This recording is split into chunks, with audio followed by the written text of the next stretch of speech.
Cumprimento os irmãos com a paz do Senhor, amém? Meus queridos, eu queria que vocês se colocassem de pé, por favor. Primeiramente, eu queria orar. Então, vamos fechar os nossos olhos e vamos falar com o nosso papai. Supremo Deus e bom Pai. Pai, nós te agradecemos porque nós estamos aqui, podemos te adorar, podemos sentir a tua presença. E nós cremos na tua palavra que diz que onde tiver dois ou mais reunidos, ali o Senhor, o próprio Deus, se faria presente. Aleluia, Santo Deus. E nós cremos que o Senhor está no nosso meio, Pai. E por isso nós te glorificamos e te exaltamos, papai.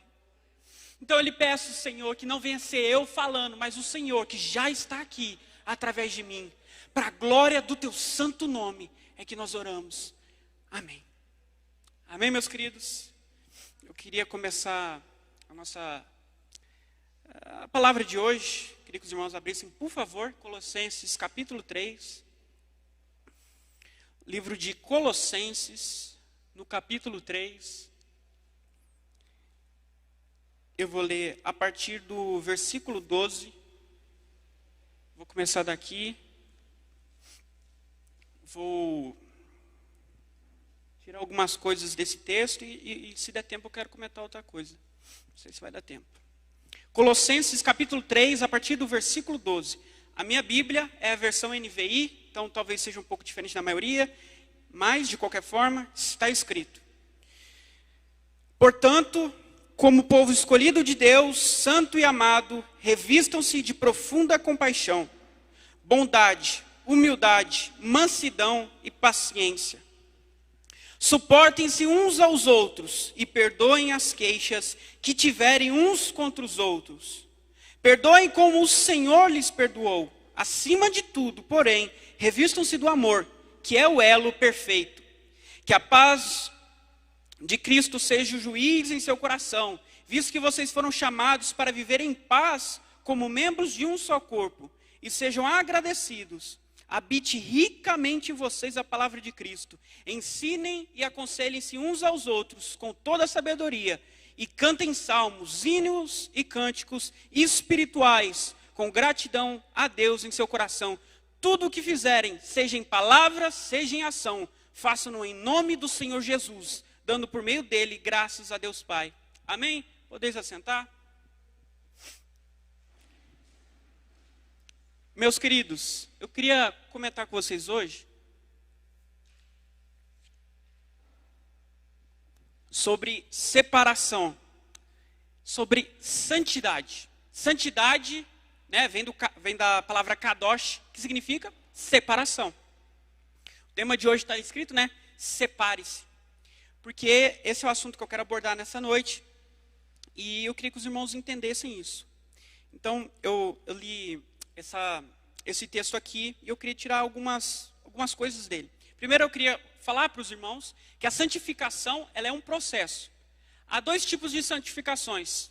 O inicial, que é quando a gente aceita Jesus, aquela santificação de quando nós vemos até a frente, confessamos o Senhor publicamente entre todos, no meio de todo o povo.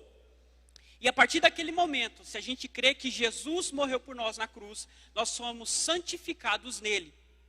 E dessa maneira, agora nós temos livre acesso ao Pai. Temos essa santificação. Mas há outro tipo de santificação, que é a santificação que nós devemos ter ao longo da nossa vida, da nossa carreira cristã.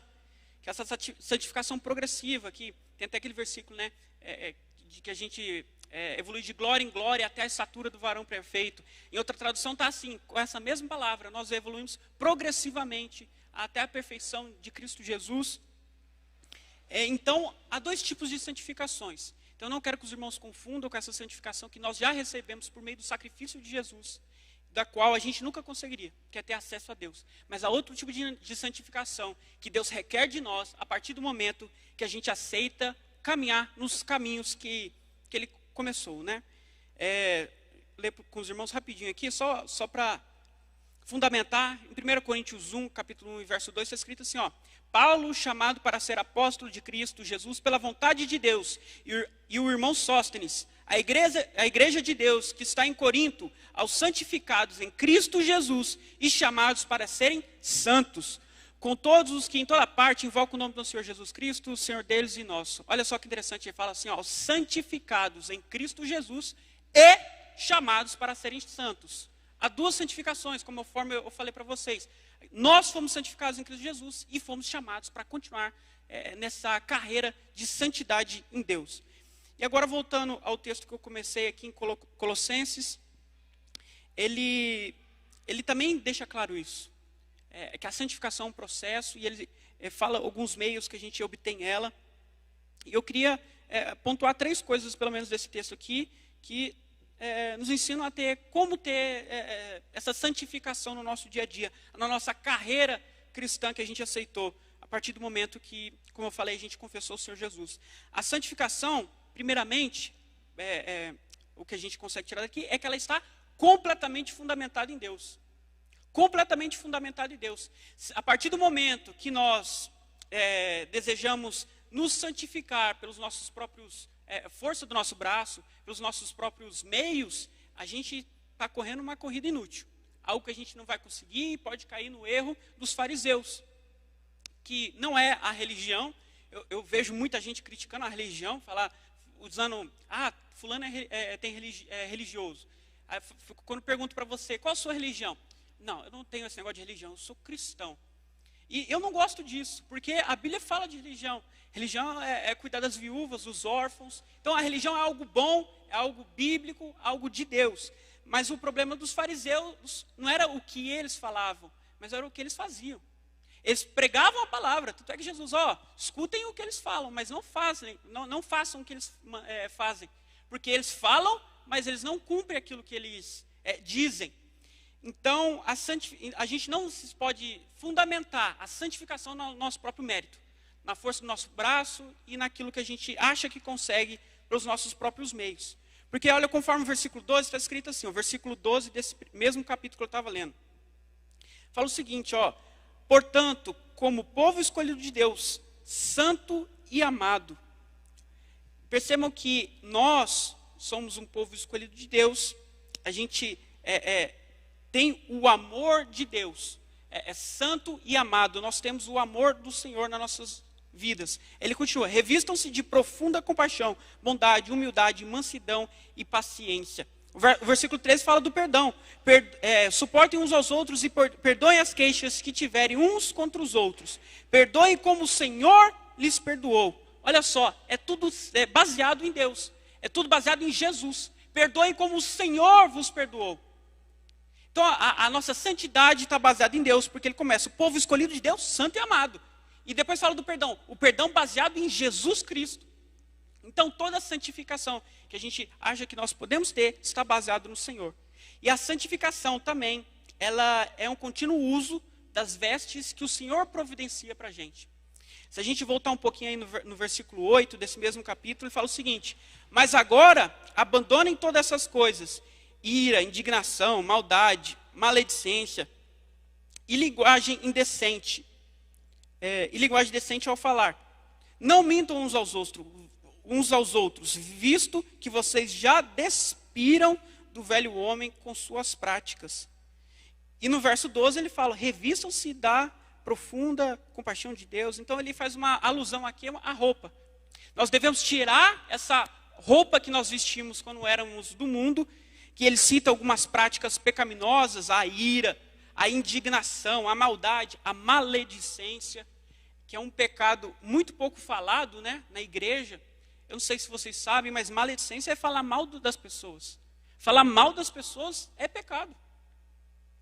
E é algo tão comum, a gente não se dá conta que a gente está falando mal das pessoas. Só abrir um parênteses, porque essa era uma das palavras que eu pensei em dar hoje, né, falar sobre só o pecado da maledicência.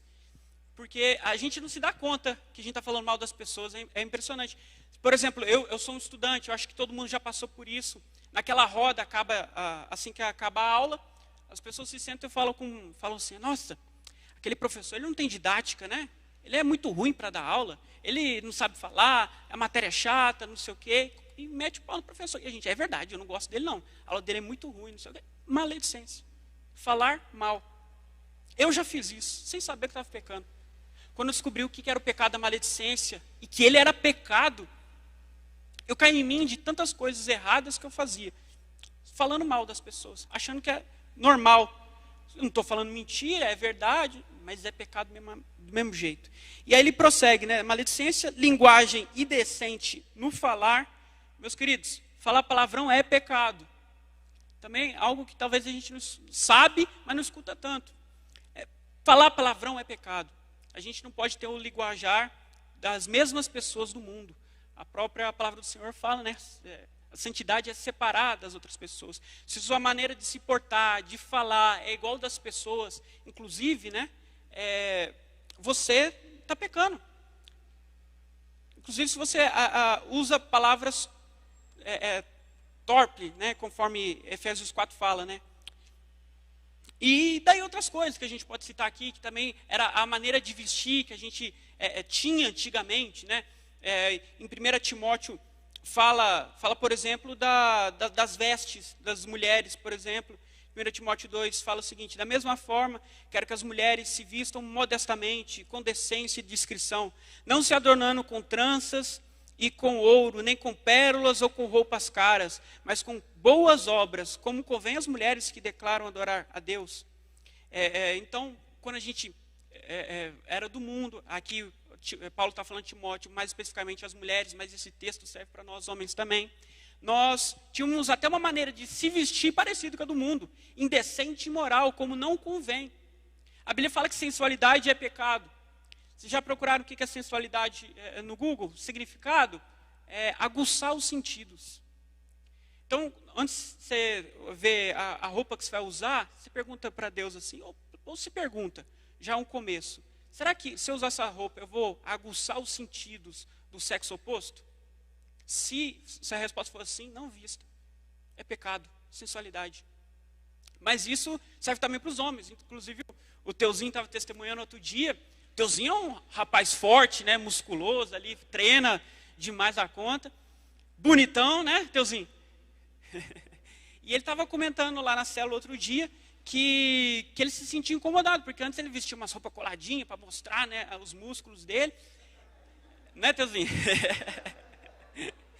Mas ele compartilhou lá que o Espírito Santo tocou no coração dele, falando que isso não era a roupa que ele deveria vestir a partir de agora. Não era a maneira de se portar. E ele deveria, olha que engraçado, conforme a analogia que Paulo usa aqui em Colossenses, se despir dessa velha natureza. E a gente pode falar de tantos e tantos e tantos pecados que nós devemos abandonar a partir do momento que a gente confessa o Senhor Jesus. E ele fala desses que a gente deve tirar. Mas ele também fala desses que a gente deve vestir. Que ele fala no versículo 12. Revistam-se de profunda, aí ele começa, profunda compaixão. O primeiro, profunda compaixão. Reparem nesse profunda antes de compaixão. Se você for ver, os outros ele fala bondade, humildade, mansidão. Mas esse ele começa assim, ó, profunda compaixão. É uma compaixão que não é, como as pessoas do mundo falam, né, empatia. Não é empatia. Empatia é você se colocar no lugar do outro. E isso gera conformidade. E eu vou falar mais isso daqui a pouco. Conformidade não é bíblico. Essa profunda compaixão é você sentir a dor do outro. É sentir aquilo que ele está sentindo profundamente. Conforme o Senhor Jesus, como eu disse, tudo está baseado no que Jesus fez na cruz por nós. Ele sentiu as nossas dores, literalmente, morrendo na cruz por causa dos nossos pecados. Ele veio à terra e foi tentado em todas as coisas, conforme fala em Hebreus, mas em nada pecou. Então, essa profunda compaixão é sentir profundamente. Alegrar com os que se alegram, chorar com os que choram, ser companheiro e sentir profundamente aquilo que o outro está passando. Depois ele fala, bondade, o segundo atributo aí no verso 12, ele fala profunda compaixão, depois ele fala bondade. Uma pessoa que é conhecida por ser bondosa na palavra é Barnabé. O apóstolo, né, que começou a caminhada com Paulo, depois eles se separaram, mas ele era um homem muito bondoso, porque quando Paulo se converteu, ninguém acreditava nele, porque imagina, somente nos dias de hoje, hoje há perseguição na igreja, o cristianismo é a religião mais perseguida do mundo, mais de 500 milhões de pessoas perseguidas ao redor do mundo. E imagino que alguém muito, muito mal, um desses governantes de algum país comunista ou um país islâmico, que mandou matar muita gente, de repente parasse de matar e começasse a pregar esse evangelho que ele tanto perseguia, nos dias de hoje. Todo mundo ia ficar com o pé atrás, ninguém ia acreditar muito, né? Mas Barnabé, ele foi bondoso para com Paulo. Enquanto as pessoas olhavam Paulo assim de meio, rabo de olho assim, não sei o quê, Barnabé, ele foi bondoso. Ele se compadeceu de Paulo, ajudou ele. E isso é um sinônimo de bondade. É você ser bom para uma pessoa que às vezes não tem isso das demais pessoas. Depois ele fala sobre humildade. Outro aspecto que nós devemos vestir, humildade. O que é humildade? Às vezes as pessoas confundem humildade com falta de autoestima, né? Se colocar para baixo, se deita no chão, os outros passam por cima, eu vou ser humilde. Humildade não é nada disso. O próprio Senhor Jesus, que foi a pessoa mais humilde da terra, ele falou, aprenda de mim que sou manso e humilde. Jesus falava, eu sou o cara. A gente pensa, né, que quem é humilde não fala que é humilde. Jesus era humilde e falou que era humilde. Humildade não é você se enxergar menor do que é, mas é se enxergar com equilíbrio. Sem se colocar acima do que você é e também, tampouco, se colocar abaixo do que você é. Porque se você se colocar acima, você está sendo altivo. Se você se colocar abaixo, você está afrontando a Deus que te fez e te ama, e te valoriza. E morreu por você. Então, humildade é você considerar o outro superior. Em que sentido? Por exemplo, nós jovens devemos considerar os idosos superiores a nós. Darmos, por exemplo, numa fila, vaga para eles passar na nossa frente. Então, considerar o outro superior é dar a ele um direito que você poderia ter. Ser humilde é você dar à pessoa um direito abrir mão de um direito por causa de uma pessoa. Ser humilde é você se esvaziar de você mesmo. Saber quem você é, que você é uma pessoa que tem qualidades e defeitos, sem se elevar, sem se abaixar e colocar o irmão na frente, dar vantagem para ele. Isso é ser humilde, conforme a palavra do Senhor manda, instrui. Mansidão, ser manso, né? Moisés foi o mais manso de todos, é um exemplo para nós. Moisés foi um cara muito manso, ele matou uma pessoa. E a Bíblia fala que ele era o homem mais manso da terra. Então, às vezes a gente pensa o seguinte, que eu tenho se eu me desvio da minha característica, eu não tenho ela, né? Já não sou aquilo. Mas a gente erra. E o Senhor perdoou Moisés, ele pode nos perdoar. Mas apesar disso, Moisés era um homem muito manso, por quê? Vocês já leram o Pentateuco? Vocês leram as revoltas do povo de Israel? Vocês viram tudo que Moisés passou, teve que suportar aquele povo? E ele foi muito bondoso com aquele povo. Teve um momento que Deus falou assim, Moisés, quer saber? Eu vou começar do zero com você. Você é o único que me obedece, você é o único que me ama. Eu faço tudo por esse povo, mas só você me valoriza. Eu vou exterminar eles e a gente recomeça com você. E o povo metia o pau em Moisés. O povo não gostava de Moisés, o povo de Israel, mas ele intercedeu por esse povo. Olha o tamanho da mansidão que Moisés tinha. Você faria o mesmo no lugar? Eu não sei se eu faria. É difícil, mas ele era um homem manso. E isso agradou o coração de Deus. Não foi à toa que Deus escolheu Moisés. E por fim ele fala, mansidão é paciência. Essa palavra paciência no original tem a paciência que nós devemos ter com as situações da nossa vida. É suportar a prova e tal. Mas essa palavra no original aqui é paciência com as pessoas. É uma palavra no grego que fala de ter paciência com o próximo. Nós devemos ter paciência com o próximo. É difícil lidar com as pessoas, muito difícil. Ainda mais se você tiver um gênio um temperamento mais explosivo, mais colérico, mais afirmativo e tal. E às vezes até uma pessoa que é muito calma te irrita, uma pessoa que é muito ativa te irrita também porque te confronta. Ou o contrário, se você é uma pessoa calma, você não gosta de enfrentar. Eu vou falar mais isso para frente, eu não vou entrar nesse assunto ainda, espero que dê tempo. Então, nós devemos ter paciência, ser longânimos, aguentar e suportar uns aos outros. E ele fala, então, se vistam dessas características.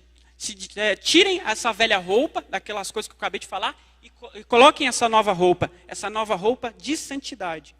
E como que a gente consegue essa santidade? Ele vai falar também, mediante os recursos disponibilizados por Deus para nós. Ele fala aí no verso 15, o primeiro recurso que Deus disponibiliza para nós, paz de Cristo. Ele fala o seguinte, que a paz de Cristo seja o juízo em seu coração, visto que vocês foram chamados para viver em paz, como membros de um só corpo, e sejam agradecidos.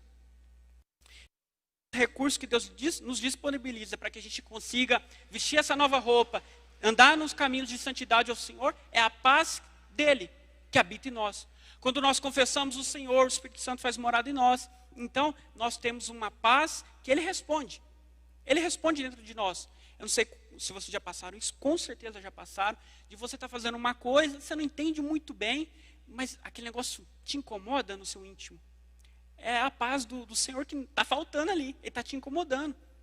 Então, uma das maneiras para a gente saber, e um dos recursos que o Senhor nos disponibiliza, para que a gente consiga vestir essas roupas e saber se a gente está no caminho certo, é a paz que ele nos deu.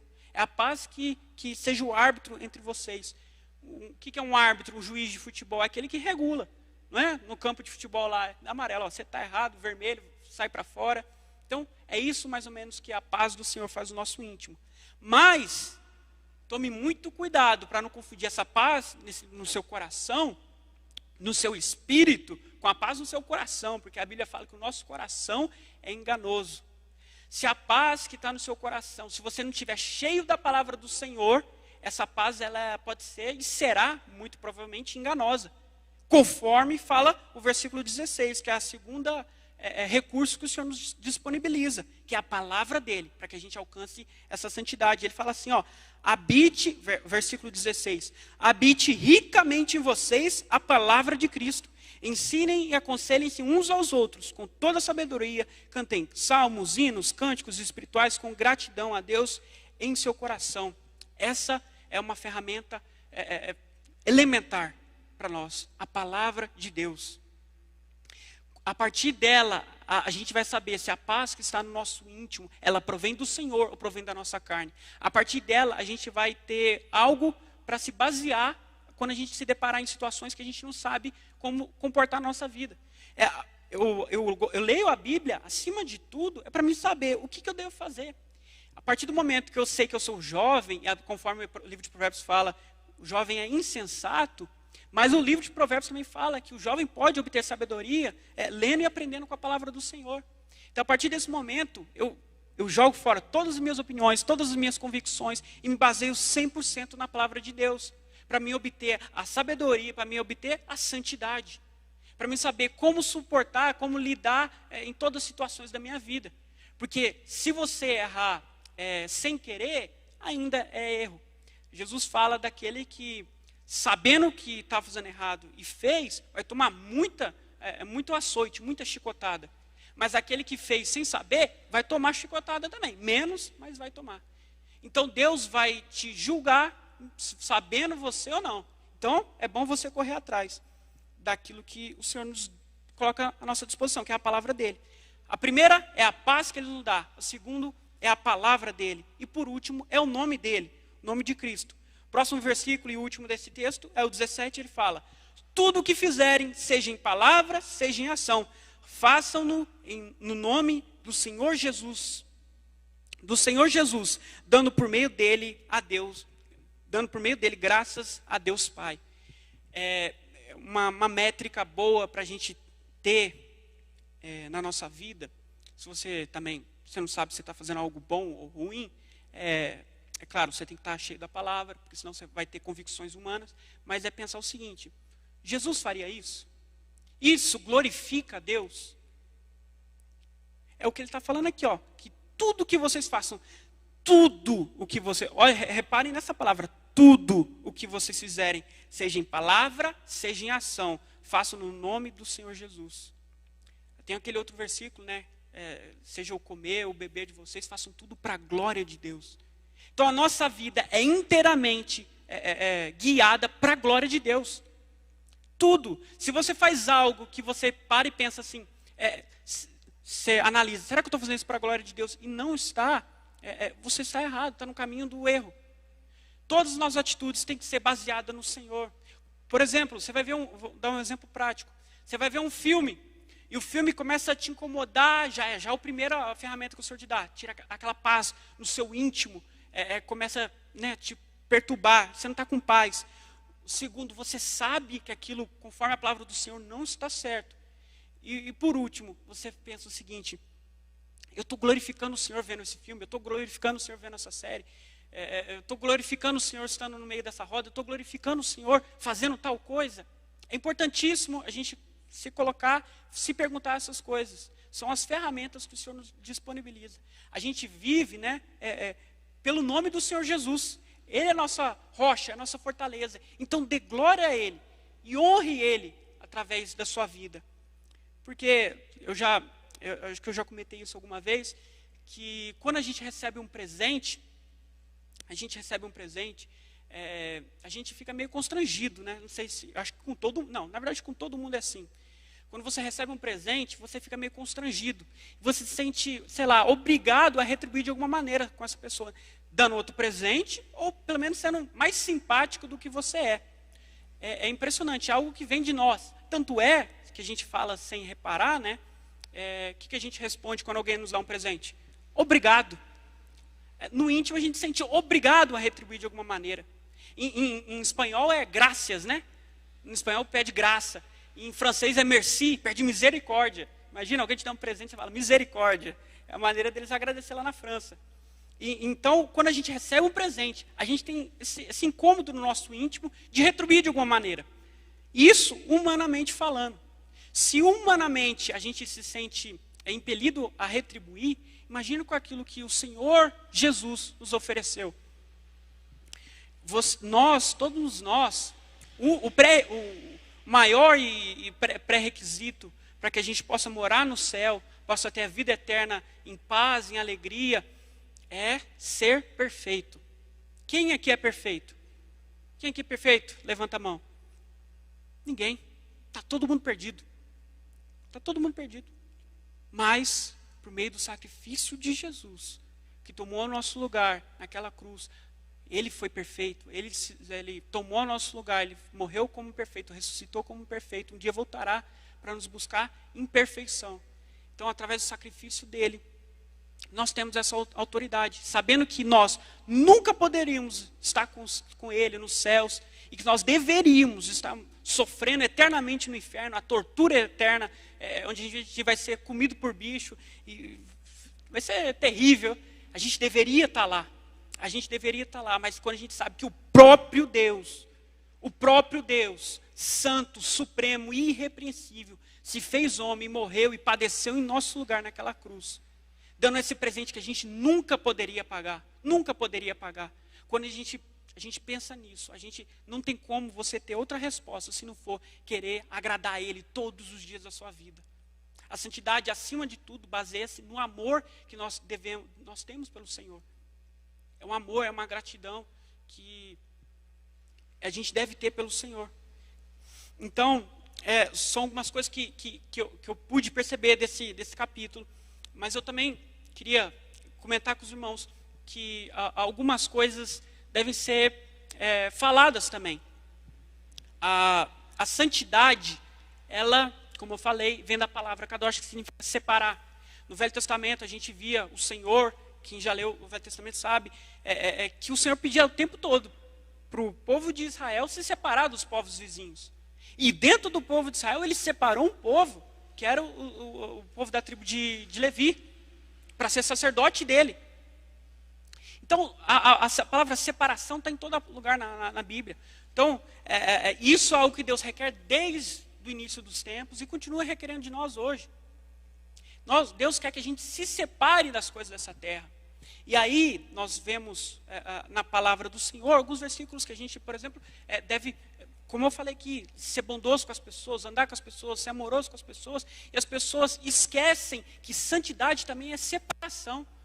Nós devemos andar como Jesus andou, no meio dos pecadores, mas sem se contaminar com os pecados. Paulo fala, né, eu me fiz louco para ganhar os loucos. Então as pessoas às vezes usam essa desculpa para, não, eu vou na festa para ganhar o povo da festa, eu vou não sei o que para ganhar o povo que faz isso. Mas o Senhor Jesus, ele nunca se fez pecador para ganhar os pecadores. Ele sempre foi santo. E quando alguém pecava, se você for reparar no Evangelho, toda vez que uma grande multidão se juntava, Jesus olhava bem assim e dava uma dura, uma forte. E o povo se dispersava. Porque como ele falou, o caminho é estreito. Se tem muita gente, deve ter alguma coisa errada. Vocês não devem estar compreendendo. O negue-se a si mesmo, tome sua cruz e siga-me. Que é uma palavra para poucos receberem. Deus quer que todos recebam, mas é difícil a gente tomar essa decisão. Negar a si mesmo. Se entregar a nossa vida em santidade ao Senhor. Parece difícil, como eu disse. Mas quando a gente tem em mente aquilo que o Senhor fez por nós, a gente que vai desejar isso. A gente vai anelar por isso. Nosso coração vai queimar por querer agradar o Senhor, querer se despir do velho homem e colocar as novas roupas de santidade. Então, aquilo que a gente não pode fazer é começar a tolerar o pecado em nome de um amor ou de uma nova veste que você pode achar que está colocando. Eu odiava as pessoas, agora eu amo. E caminho com os pecadores, faço as coisas que os pecadores fazem. Isso não é bíblico. Quero ler com os irmãos Apocalipse 2. Apocalipse 2, no verso 20, versículo 20. Apocalipse 2, versículo 20 ao 23. Está escrito: no entanto, contra você tenho isto: você tolera Jezabel. Eu vou repetir. No entanto, contra você tenho isto: você tolera Jezabel, aquela mulher que se diz profetiza. Com seus ensinos ela induz os meus servos à imoralidade sexual e a comerem alimentos sacrificados aos ídolos. Dê-lhe tempo para que se arrependesse de sua imoralidade sexual, mas ela não quer se arrepender. É Jesus falando aqui. Por isso vou fazê-la adoecer e trarei grande sofrimento aos que cometem adultério com ela, a não ser que se arrependam das obras que ela pratica. Matarei os filhos dessa mulher, então todas as igrejas saberão que eu sou aquele que sonda mentes e corações, e retribuirei cada um de vocês de acordo com as suas obras. A palavra do Senhor, Jesus, ele é amor. O atributo de Deus é amor, é assim que ele é reconhecido. Mas os atributos do Senhor, eles são harmônicos. O Senhor é amor, mas ele também é justiça. O Senhor é amor, mas ele também é juízo. Isso não exclui o amor dele, de maneira nenhuma. Conforme ele falou aqui, eu tenho contra você, ele falando para essa igreja de Tiatira, se eu não me engano, falou assim, você tolera Jezabel. Às vezes a gente fala, é bonitinho, né, essa palavra de hoje em dia, tolerância. Tolerante, deve tolerar. A gente deve tolerar as pessoas, não a conduta delas, como cristão. Jesus condenou o povo de Tiatira porque eles estavam tolerando o pecado. Estavam tolerando a imoralidade. Estavam tolerando o erro. É o que ele fala aí. Em 2 Timóteo, ele fala o seguinte. 2 Timóteo... 2 Tessalonicenses, capítulos 3, 14 e 15, ele fala o seguinte: se alguém desobedecer ao que dizemos nessa carta, marque-no e não se associe com ele, para que se sinta envergonhado. Olha só o que Paulo está falando aqui. Se alguém não me obedece, marca essa pessoa para que ela se sinta envergonhada e não se associe com essa pessoa pecadora. Mas olha só, a Bíblia, Jesus, nós como cristãos, a gente não faz isso para desmerecer, ridicularizar por ridicularizar, ou fazer mal. Não. O intuito, o elo perfeito, conforme eu até li no Colossenses 3, é o amor. Olha o próximo versículo, 15. Contudo, não considerem como inimigo, mas chame a atenção dele como irmão. A Bíblia relata vários lugares que nós devemos separar as pessoas que não vivem conforme a palavra. Sim, nós devemos ser firmes e duros, mas tudo isso em amor, tudo isso para que essa pessoa caia em si e fale, é verdade, eu estou errando. Então, o amor é o elo perfeito, então a gente não pode ser nem tolerante com o pecado, mas também tão pouco intolerante com as pessoas. Vocês conseguem compreender o que eu estou falando? O próprio Senhor Jesus falou isso. Se alguém pecar, chame o irmão. Eu quero ler, vamos ler. Jesus falando, porque tem gente que fala que as palavras de Paulo talvez não é o suficiente. Jesus falando, Mateus 18, 15 a 17. Se o seu irmão pecar contra você, vá a sós com ele, mostre-lhe o erro. Se ele o ouvir, você ganhou seu irmão. Mas se ele não ouvir, leve consigo mais um ou dois outros, de modo que qualquer acusação seja confirmada pelo depoimento de 2 ou 3 testemunhas. Se ele se recusar a ouvi-los, conte à igreja. E se ele se recusar a ouvir também a igreja, trate-o como um pagão e publicano. Jesus falou a mesma coisa que Paulo estava ensinando, né, no livro de Tessalonicenses. Então, nós devemos saber disso. A Bíblia fala de autoridade em Romanos 13, nós devemos respeitar e temer as autoridades, não temer, mas respeitar e se submeter às autoridades. Em Romanos 13 ele fala isso. Nós devemos tratar as autoridades como autoridades civis, né? Prefeitos, governadores, presidente. Nós devemos respeitá-la, mas, e obedecer, por mais que injusto ou não seja contrário à nossa opinião, a gente deve obedecer e se submeter às autoridades. Romanos 13, depois se você quiser, olha lá, versículo 1 e 2, fala sobre isso. Então é um princípio cristão, mas ao mesmo tempo, quando os discípulos estavam sendo perseguidos por pregar o evangelho, Pedro, fala em Atos 5 onde?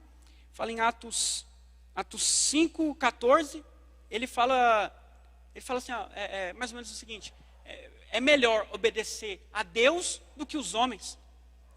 Então, quando a gente deve ter um princípio de obediência à autoridade, mas quando ela se confronta com... quando a autoridade nos impede de obedecer ao Senhor, quando a autoridade nos manda pecar, ela não tem mais autoridade. É assim que a Bíblia enxerga o pecado. Então, nós devemos ser intolerantes contra o pecado, mas, como eu disse, tolerantes com as pessoas, conforme Tessalonicenses 5:14 fala, tratamento diferente com as pessoas. Olha, 1 Tessalonicenses, capítulo 5:14.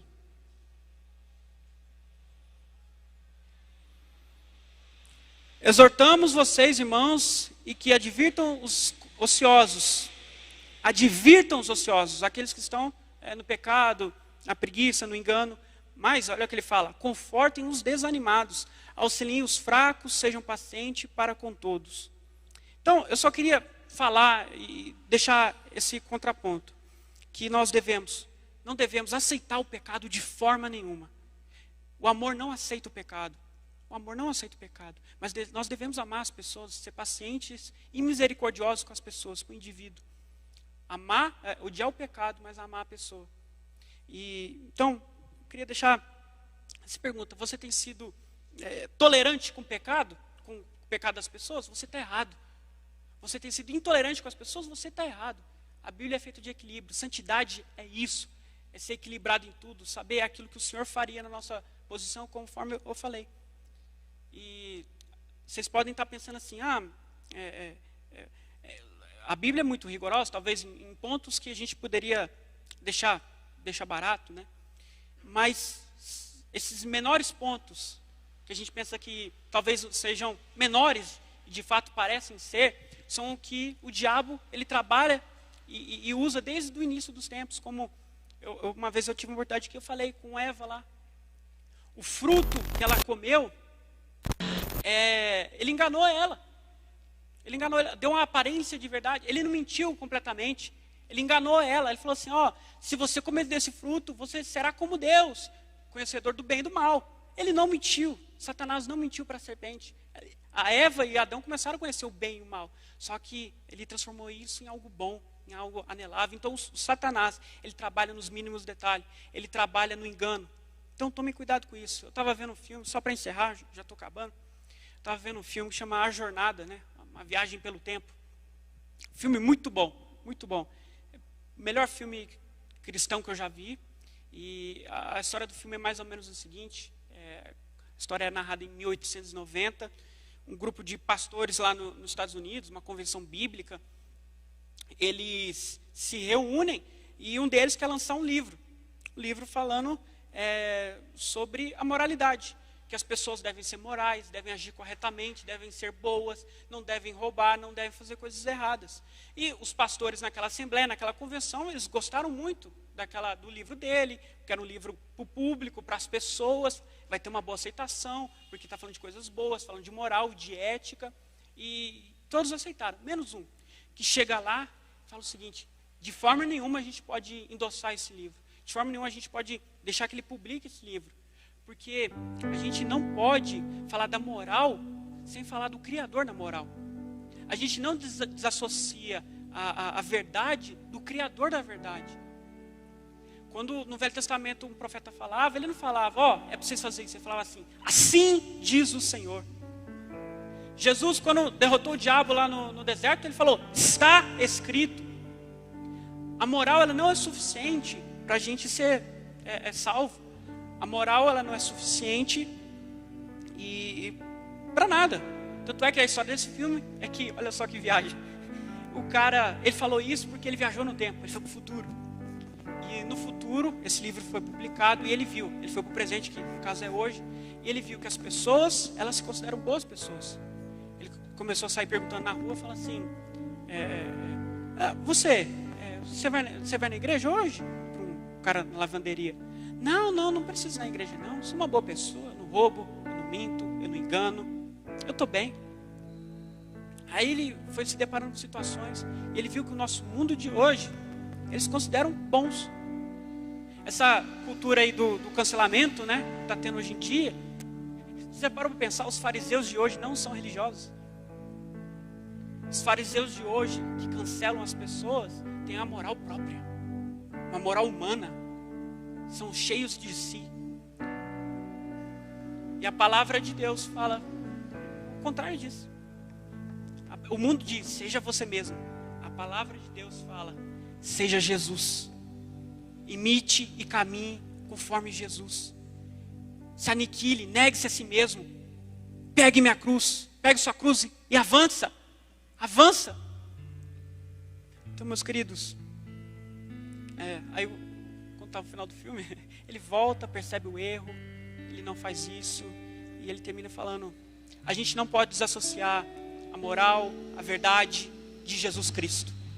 Nós não somos bons em si mesmos, nós não temos nada de bom em nós. Nós devemos buscar a santidade, mas a santidade em Jesus Cristo. Nós devemos despir o velho homem e vestir a roupa de Cristo.